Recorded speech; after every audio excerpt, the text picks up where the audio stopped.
कि presentation layer OSI model में 6th place पर आता है, यानी 6वें नंबर पर आता है। और presentation layer is concerned with the syntax and the semantics of information exchange between the two systems. यानी प्रेजेंटेशन लेयर का काम है कि दो सिस्टम्स के बीच में जब इंफॉर्मेशन का आदान प्रदान होता है तो सिंटैक्स और सिमेंटिक्स के बीच इंफॉर्मेशन की वो डील करती है, कि उसके सिंटैक्स से संबंधित चीजों पर ये डील करती है।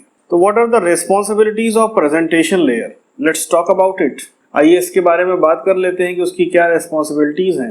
प्रेजेंटेशन लेयर की जो पहली रिस्पॉन्सिबिलिटी है वो है ट्रांसलेशन। What is translation?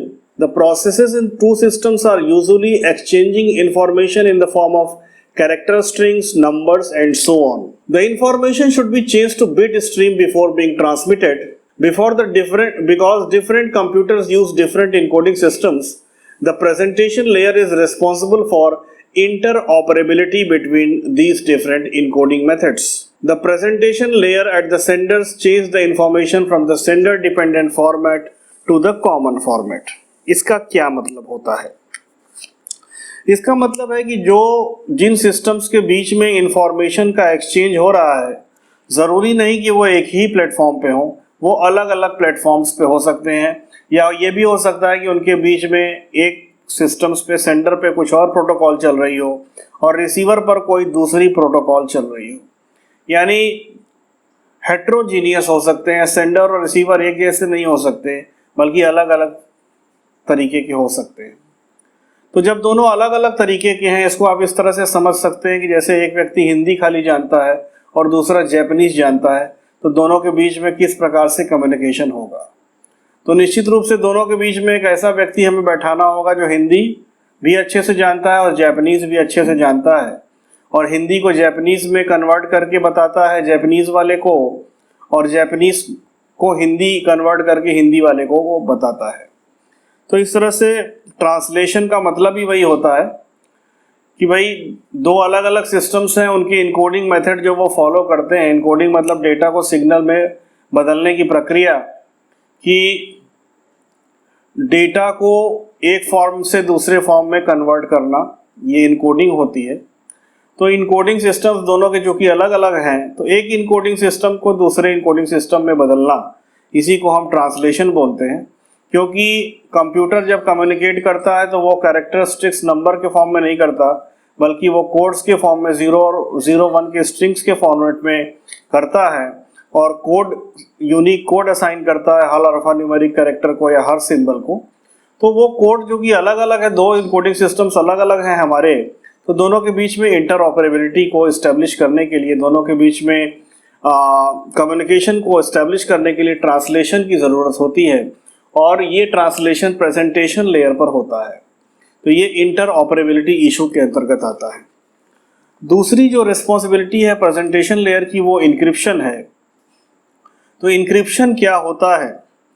कभी कभी हमें सेंसिटिव इंफॉर्मेशन सेंडर से रिसीवर तक भेजनी होती है, या रिसीवर से सेंडर पे भेजनी होती है। सेंसिटिव इंफॉर्मेशन का मतलब ये है कि उस इंफॉर्मेशन का कोई चाहे तो मिसयूज कर सकता है, और अगर किसी ने इसका मिसयूज कर लिया तो ये बहुत ही ज़्यादा खतरनाक साबित होगा। तो हमें प्राइवेसी की बहुत ज़्यादा ज़रूरत पड़ती है कि कोई भी इन बिटवीन इंफॉर्मेशन जो सेंडर और रिसीवर के बीच में भेजी जा रही है, वो इन बिटवीन कोई उसको हैक ना कर सके, कोई उसको टेम्पर ना कर सके, कोई उसको चुरा ना सके। तो हम क्या करते हैं कि इंफॉर्मेशन को एक इनक्रिप्टेड फॉर्म में बदल देते हैं, एक गोपनीय तरीके से किसी दूसरे फॉर्म में कन्वर्ट कर देते हैं, और वो जो कन्वर्टेड इंफॉर्मेशन है, जिसको इनक्रिप्टेड इंफॉर्मेशन बोलते हैं, उसको नेटवर्क पर भेजा जाता है। और वो इंक्रिप्शन जो हुआ है, वो सेंडर और रिसीवर के बीच में एक तरह का एग्रीमेंट है कि जिस की से उसने इनक्रिप्ट किया है, उसी की से रिसीवर उसको डिक्रिप्ट भी कर सकता है। तो इनक्रिप्टेड इंफॉर्मेशन चूंकि कम्युनिकेशन चैनल पर जाती है, तो बीच में कोई भी डिवाइस या कोई भी पर्सन उसको पढ़ नहीं सकता, क्योंकि वो प्लेन फॉर्मेट में नहीं होती, बल्कि वो उसको हम कोड कर देते हैं, कोडेड फॉर्म में होती है, और उसी को हम इंक्रिप्शन भी बोलते हैं। तो एक इंफॉर्मेशन, सिंपल जो इंफॉर्मेशन है उसको कोड करने को हम इंक्रिप्शन बोलते हैं।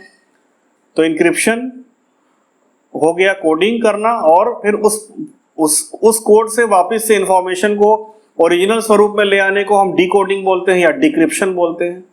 तो encryption is a process of changing plain text to cipher text. As a result जो इंफॉर्मेशन चेंज होती है उसको साइफर टेक्स्ट बोलते हैं।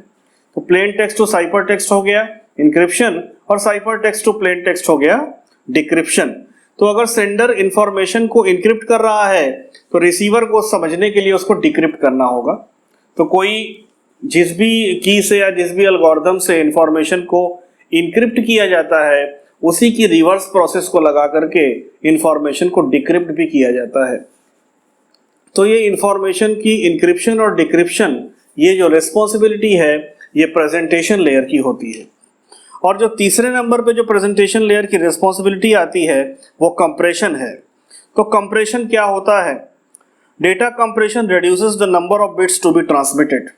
अगर बहुत ज़्यादा बड़ी कोई फाइल है जो सेंडर से रिसीवर तक जानी है, मान लीजिए कोई वीडियो फाइल है, कोई हाई रिजोल्यूशन की वीडियो फाइल है, अल्ट्रा 4K या इस टाइप की कोई फाइल है जिसको कि जाना है, तो ये साइज में बहुत बड़ी होती है और अगर उसको एज इट इज़ हम भेजें सेंडर से रिसीवर तक तो बहुत ज़्यादा समय भी लगेगा और बहुत ज़्यादा हमारा रिसोर्स भी लगेगा, डेटा भी लगेगा। तो क्या कोई ऐसा तरीका है कि इन बड़ी फाइल को हम छोटा कर दें ताकि उसको जाने में कम समय लगे? भाई किसी एल्गोरिथम से हमने उसकी साइज को कम कर दिया और जो रिजल्टेंट मिला, जो छोटी साइज की फाइल मिली, उस छोटी साइज की फाइल को हमने नेटवर्क पे भेजा और रिसीवर ने जब उसको रिसीव किया तो वापस से उसको उसी एल्गोरिथम को रिवर्स ऑर्डर में लगा करके उसको ओरिजिनल फॉर्मेट में कन्वर्ट कर लिया। तो ये कंप्रेशन और डीकंप्रेशन का प्रोसेस है। कंप्रेशन क्या करता है? Data compression reduces the number of bits to be transmitted. यानी जो भी इंफॉर्मेशन है हम कुछ एल्गोरिथम लगा के, कुछ तरीका लगा के उसकी साइज को कम कर दें और एज अ रिजल्ट जो कम साइज वाली फाइल है उसको नेटवर्क पर भेजें और जब वो रिसीवर पर पहुंचे तो रिसीवर कम साइज वाली फाइल को रिसीव करे और वापस से उसको बड़ी साइज में कन्वर्ट कर ले।